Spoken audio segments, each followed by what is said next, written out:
Yeah, I mean, you mentioned all the right events. I just want to make sure that they're on the right sequence. I first joined the band in 1978. Yeah. Then Randy left in 1979 to join Ozzy, and Yeah, the yeah. name Quiet Riot ceased to exist. Kevin Dubrow put his own band together called Dubrow, which I joined about 8 months before I joined Ozzy. I was Yeah. playing in Dubrow and I was living with Kevin. And then I came back in 1982. In September, October of 1982, Randy passed away in March 19th, 1982, and I lost the joy of making music. I lost my best friend, Yeah. the musician that was responsible for me joining Ozzy, me Yeah. having a career. I mean, he was responsible for introducing me to Ozzy and Sharon, and then Ozzy and Sharon was responsible for keeping me in the band and not kicking me out. I actually moved in with them. Did you? Yeah, at Sharon's family home in the Hollywood Hills Wow. the day I got the audition. Was it? I, I woke up sleeping on the floor of Kevin DuBrow's apartment that morning. And that evening, I was living in a bungalow in this complex, which was part of a mansion that Yeah. the family had in the Hollywood Hills. And they were incredibly, I mean, kind beyond words Yeah.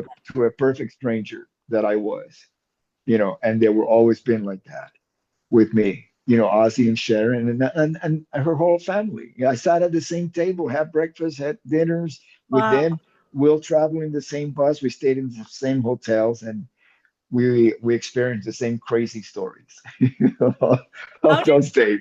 how did that sort of become? Because obviously Randy introduced you to sort of Ozzy and Sharon about joining the band. He sort of recommended you. I mean, how did that feel as well that, Randy thought that much of you to Oh, bring it you? was wonderful, but we had a bond before Yeah. that happened. So, I was incredibly grateful. But yeah, you have to take into consideration that in 1979, nobody wanted to hear about Quiet Riot or whoever played in Quiet Riot, including Randy. The industry had shut off any possibility of rock musician, traditionally rock musicians, especially the ones who were influenced by glam metal Mhm. or glam rock. Let's say Queen, David Bowie, Mott the Hoople, any of that. That was replaced with new wave and punk. They just wanted those are the bands that they were looking after. Yeah. Bands like Elvis Costello in LA, we had The Knack, Yeah. Devo, The Police, bands like that. Yeah. So Yeah. what we were doing to them, they would tell us, "You guys are dinosaurs," right? So this happened in '79. Couple of years later, this is after Randy already had recorded Diary of a Madman and Yeah. Blizzard of Us with Bob Daisley, Lee Kerslake, and Ozzy. Yeah. I'm in the band. So now you have two two members of a band that was completely, neglected by the industry locally in Los Angeles at each side of Ozzy Osbourne promoting this incredible record that was recorded by Ozzy and Randy, now still members of the group, and previous members Bob Daisley and Lee Yeah. Kerslake. So, it was like, wow, this is, that's my connection. But then, obviously, like I mentioned, when Randy was gone, it just took away the joy of me making music Yeah.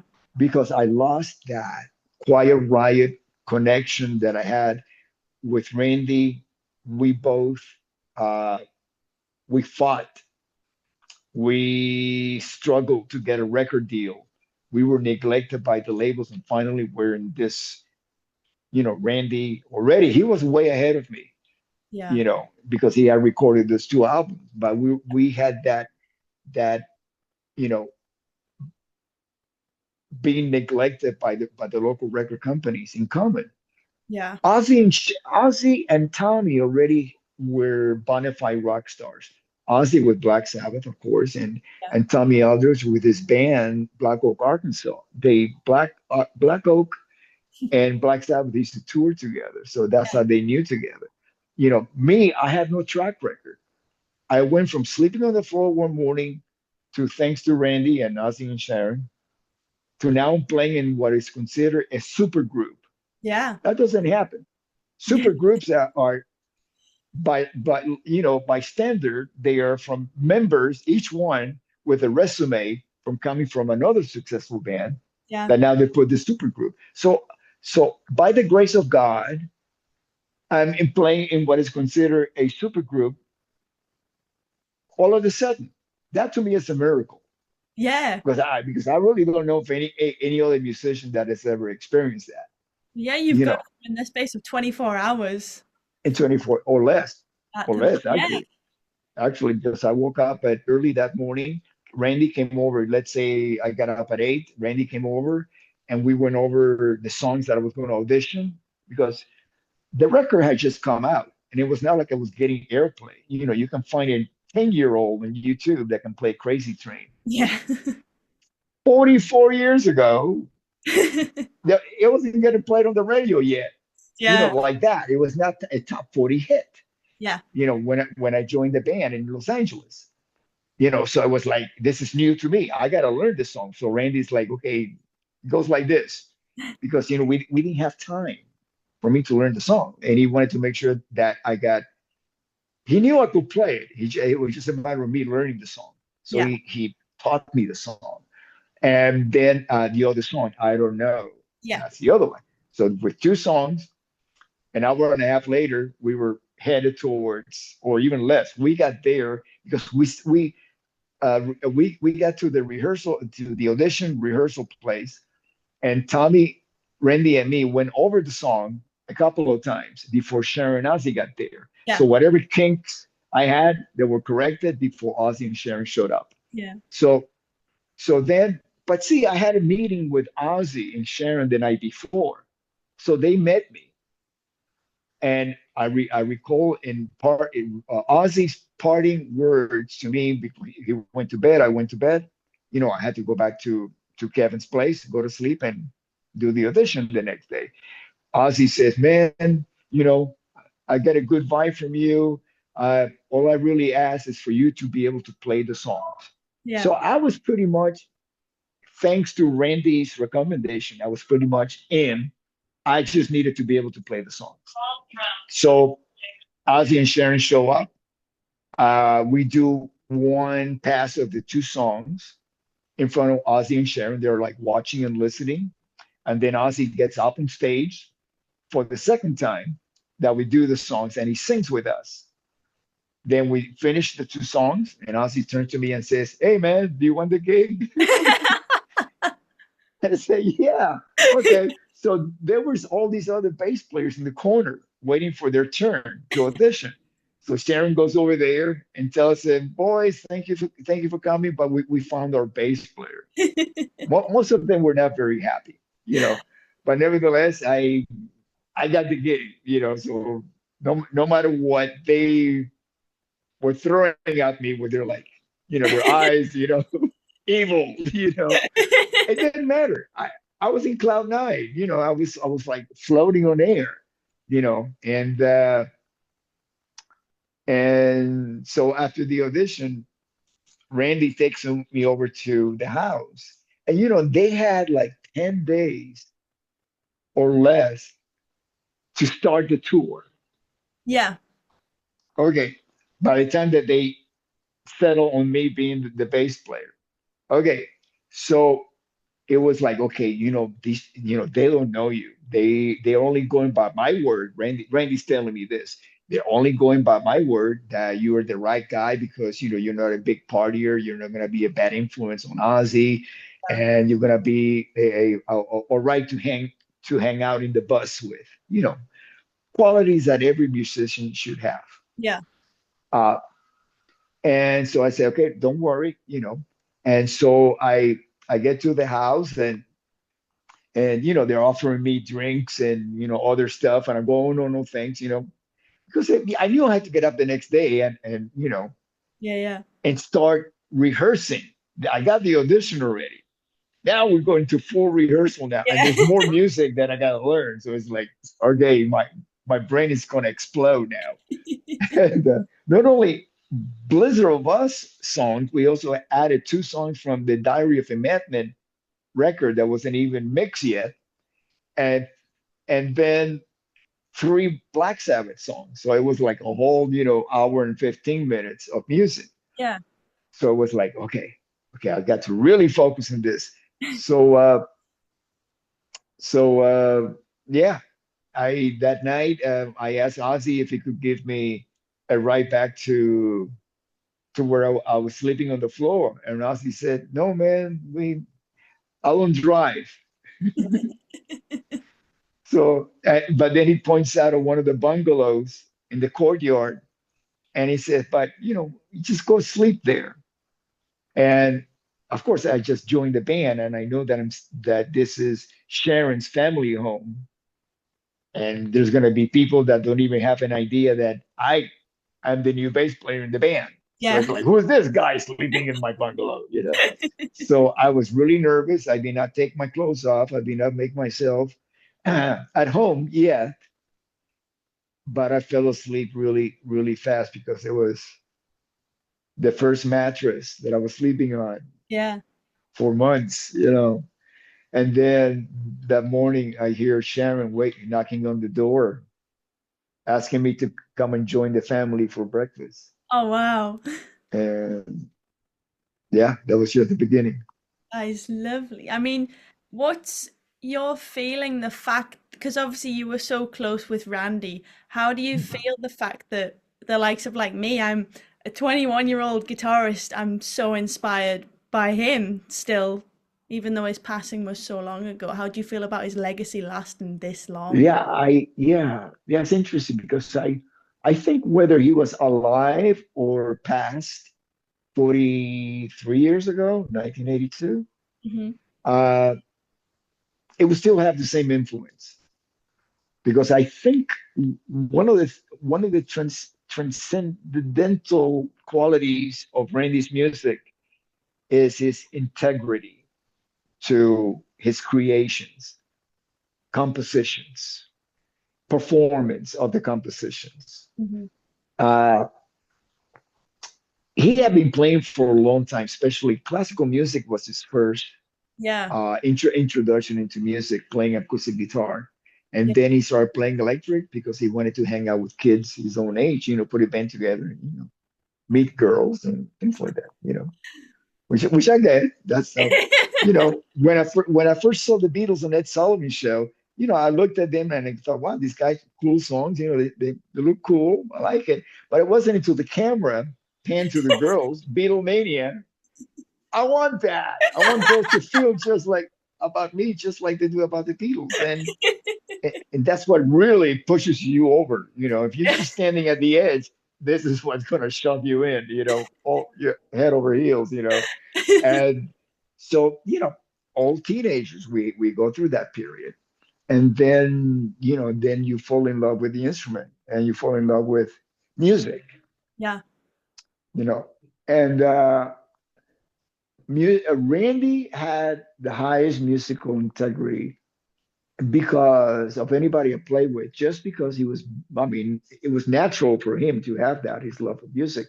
But he was very fortunate, blessed to be born into a family of professors, music professors, who had their own music school, Musonia, which is still in Los Angeles. Yeah. Yeah. And and and he studied academia, like we were talking about, learning from every single step, learning sight reading, theory, composition, harmony, all of that. So by the time that I played with him and started playing with him in 1978, he was well rounded. He was already teaching. As a matter of fact, I discovered his classical guitar playing because he would play it between lessons at the music school. He never brought a classical guitar to rehearsal with Quiet Riot Yeah. because it was very rudimentary. We would go in and do the set that we were going to play that weekend at a local club like the Starwood or the Whiskey, play the set forwards, backwards. And then if we were working on a demo song to present to the record companies, we will work on that. So there was really, and we would do that 6 nights a week. And there was really no time for loose jamming or hanging out. It was very set. We would do that at 8 o'clock at night, and then we would be done by 10:30. Everybody went home and started the day next day. Hmm. Randy with his teaching and the other guys in the band doing whatever they did, Yeah. and myself. Do Yeah, you find that as Randy's passing sort of led you to leave Ozzy's band? yeah, yeah. Because I didn't have any knowledge, the tools to handle that loss, the tragedy. I do understand now that is the responsibility of those who stay behind to celebrate the memory of those who pass on by performing their music and celebrate the memory of the band that we were a part of. You know, I get it now, but it took me decades to gain that knowledge. Yeah.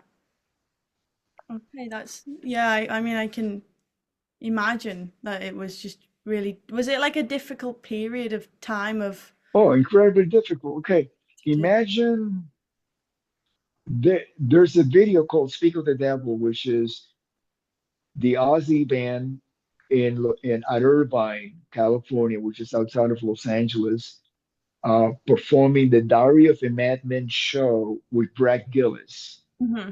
because Randy had just passed away a few months before. That was in June, and Randy passed away in March.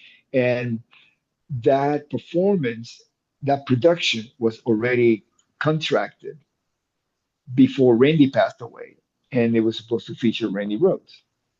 And back in the day, especially, things were slower in getting together. Let's say if you're going to do a project that had a date of, let's say in June or July, you start like in January putting it together Yeah. because we didn't have the technology of text, emails, Zoom to have meetings.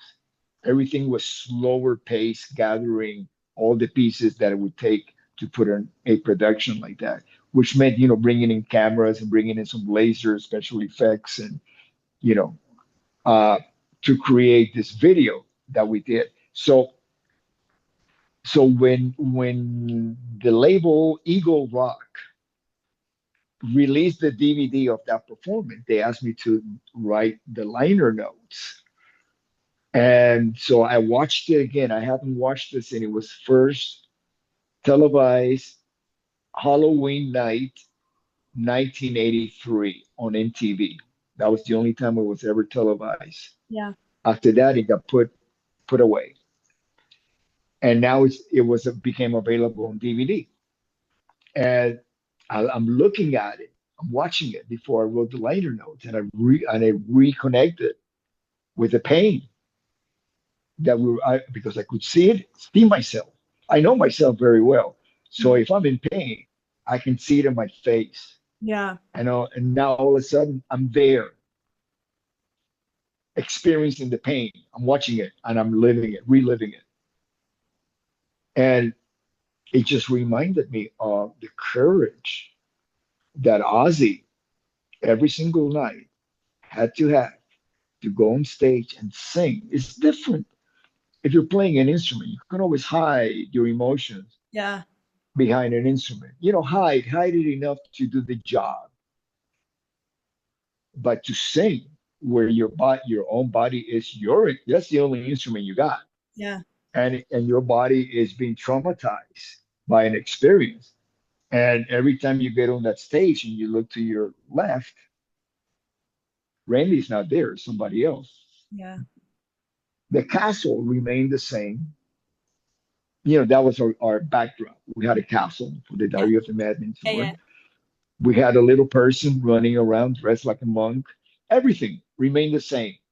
Even the introduction to our show, which was Randy playing the intro Mhm. to Diary of a Madman just like it's on the record, Yeah.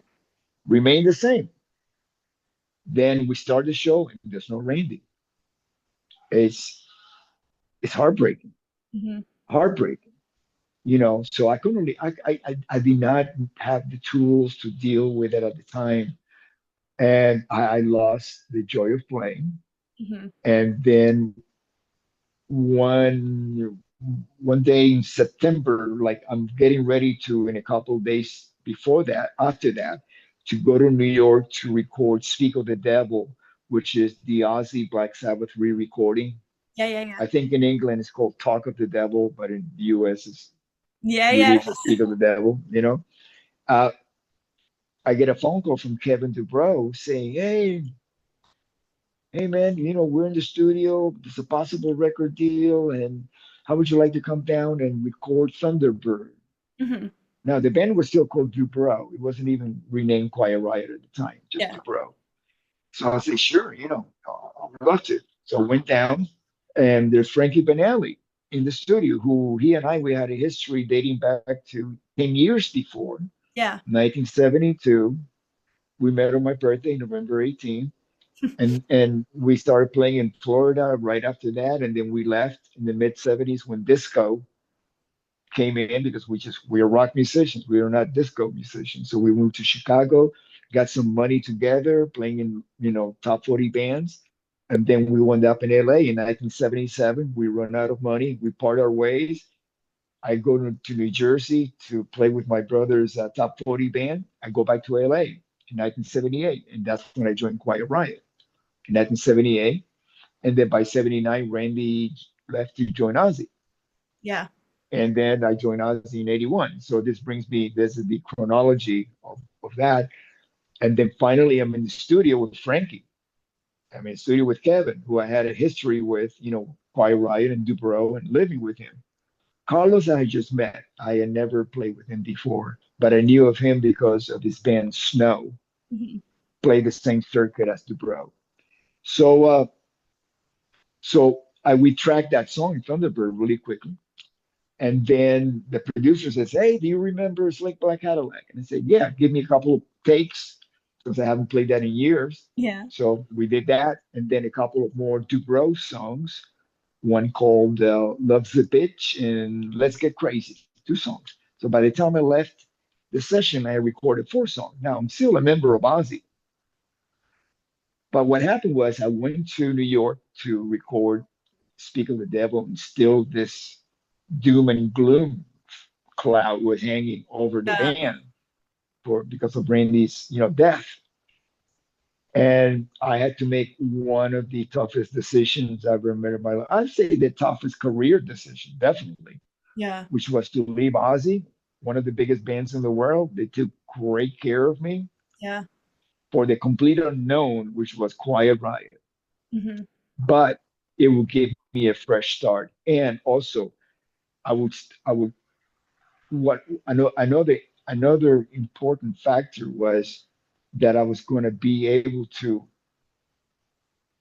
go out there and build a band. When I joined Ozzy already had two albums done. He had, I just came in. I didn't. I was part of something, but I did not build the foundation of it. Yeah. I needed to build the foundation of it Hmm. from my own personal sake of saying, okay, I was part of the building process of this band.